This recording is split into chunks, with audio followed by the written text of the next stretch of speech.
Mr. President, very briefly, I rise for a short manifestation which is very personal to me. Our rules are very clear, and every member of this chamber is expected to observe decorum, respect, and fairness towards one another. This is the foundation of parliamentary democracy and collegiality in this institution. And this is what the public deserves, for us to act with respect towards one another.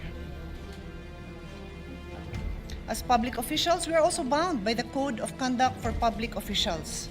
And our civil code also requires that everyone acts with justice, gives everyone his due, and observe honesty and good faith.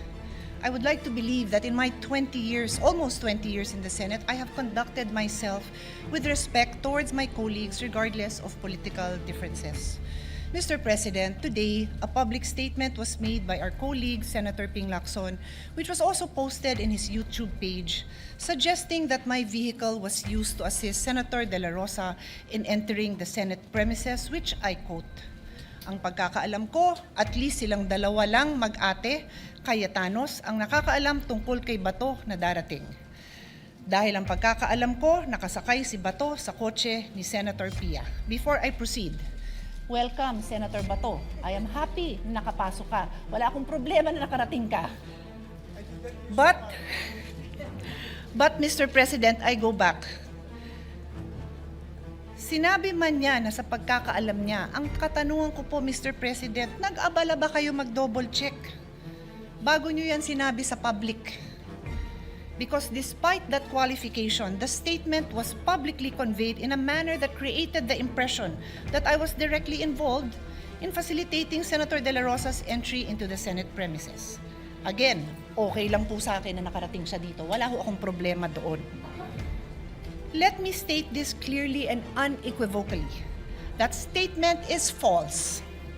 Senator De La Rosa did not ride in my vehicle, nor did I have anything to do with facilitating his presence in the Senate last Monday. Hindi ko nga alam na darating siya. Nalaman ko lang na darating siya dahil ang Minority Floor Leader na kapatid ko tumayo dyan, and he addressed the Senate President and nagpasalamat siya sa public service ng Senate President, Senator Tito Sotto, which I also believe is well-deserved. Sinabi niya na maganda ang pakitungaan sa kanya ni Senate President Tito Sotto.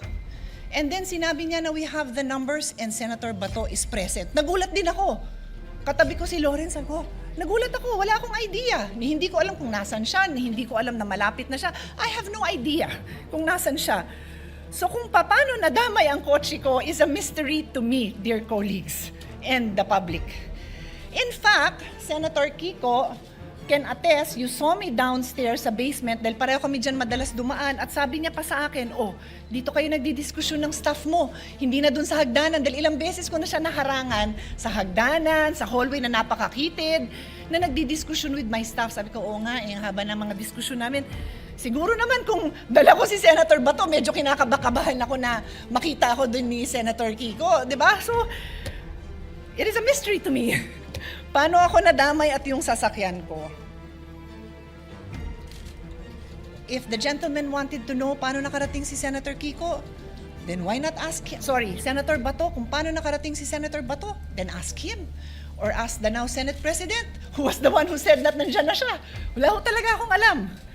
So, Mr. President, a false public imputation, whenever made, is exactly what the above-mentioned rules were designated to prevent. Unverified allegations about a colleague falls below the standard of professionalism that is demanded of public officials.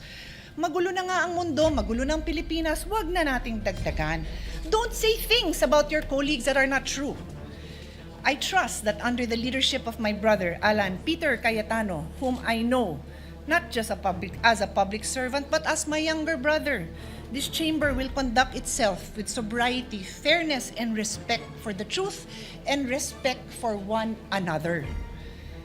Mr. Senate President, I will keep this manifestation short. Napakarami pa hong trabaho. Mag-aaral pa ako para sa hearing ko on the rising prices of electricity. Mag-aaral pa ako to support our colleagues who will be the next chairperson of the Committee on Health, the Committee on Energy, at napakarami pa ho nating trabaho kailangan gawin. So I leave that as it is, and I hope that this will not be repeated again. Thank you.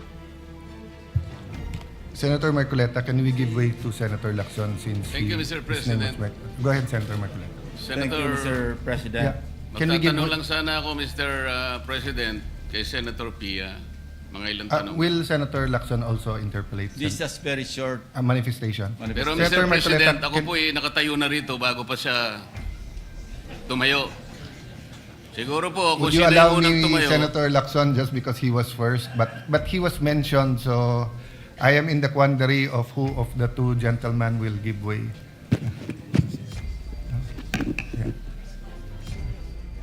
May I, Mr. President? Yeah. Senator Marcoleta, may I ask you this personal favor since the gentleman was mentioned? Sige po, mas matanda naman siya sa akin eh. Thank you. Thank you, Mr. Thank you. President. Senator Lacson is recognized. I want to put it on record that I sincerely apologize to our distinguished colleague, Senator Pia Cayetano. That information was relayed to me by a fairly reliable source, no? And if that was a mistake, then I sincerely apologize. I thought I made a public statement because I thought it was just a very not really a serious matter, but because maski saan sumakay si Senator Bato, as everybody would agree, it is of no moment. Sa amin siguro, kung malaman namin kay Senator Ligardo pa nakasakay, baka doon pa kami magkaroon ng issue.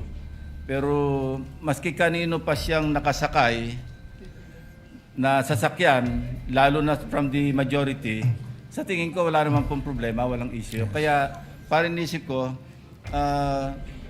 okay lang yung i-share ko yung information that I received from, ang sabi ko, from a fairly reliable source. Now, if it is false, then, or even if it is not false, then I sincerely apologize, Mr. President. Well, Senator Pia said that she will leave it at that, so I will not refer it to any committee. Senator Lacson apologized, you accepted. If I may just interject that it might seem innocent, Senator Lacson, but to those who are commenting, they think it's a crime, even because people got confused with the timeline, that when he got here, we didn't know there was an ICC warrant and everything. I told the media after my sister speaks, sa akin siya nakasakay, and I did not tell my sister, and I did not tell many of the members in the majority that he will attend. Ang sabi ko lang, please be there. Senator Marcoleta. Mr. President, tatanong ko lang po sana kay Sen Pia kung halimbawa po ako'y nakisakay sa kanyang sasakyan, siya po ba o ako'y nakagawa ng isang krimen dito sa ating bansa?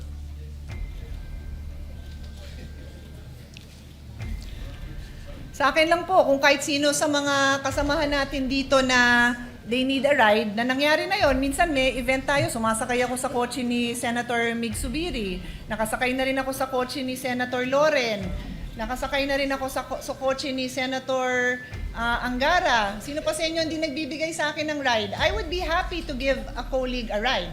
But I'm just saying, that's why I had to repeat na I don't have an issue with Senator Bato arriving in the Senate. I have an issue with the aspersion of malice na parang patago kong pinarating dito na gamit ang kotse ko na walang katotohanan.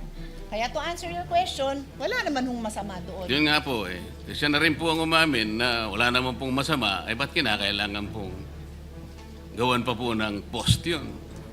Pangalawa pong tanong, Mr. President, Senator Pia. Kung halimbawa po, ginawa ko yun, nakisakay ako sa inyo, dahil meron lang akong gustong pagtaguan.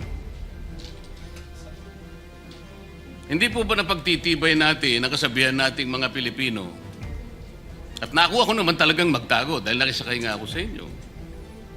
Hindi ba napatunayan natin ang isang kasabihan, Mr. President, Senator Pia, na nagtatali-talinuhan ng matsing, nauutakan pa rin. Salamat po, Mr. President.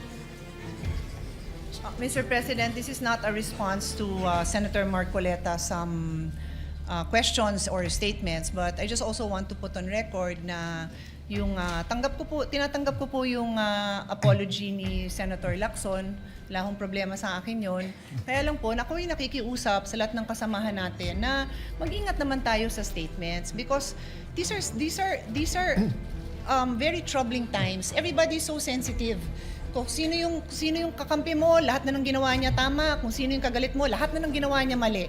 So why would you make a statement that would arouse angry feelings or questions about my credibility or about anything that would create any negative implication on your fellow senator? Sana po wag ganon. Yun lang sasabihin ko. Sana walang ganon. Kasi kung wala namang intensyon, di wag na lang sabihin, di ba? Yun lang naman po ang sa akin. Thank you very much. Yes, emotions are high, but we are all called to a higher calling. We all have sentiments. I don't think it will be stopped. It will come out in the next few weeks depending on the issue. Having said that, as Senator Pangilinan said yesterday, maraming issue kailangan tumutok. For the record, sa kotse ko sumakay si Senator Bato, as he said. When I talked to him and said, how can I go in the Senate? I was aghast. Senador ka bakit problemang pumasok ka? But naisip ko yung commercial ni Amang Parika, yung sabi, sumakay ka pa. Kaya sabi ko, sa akin ka na sumakay. That's why it's so obvious that I knew he was here because when I spoke earlier.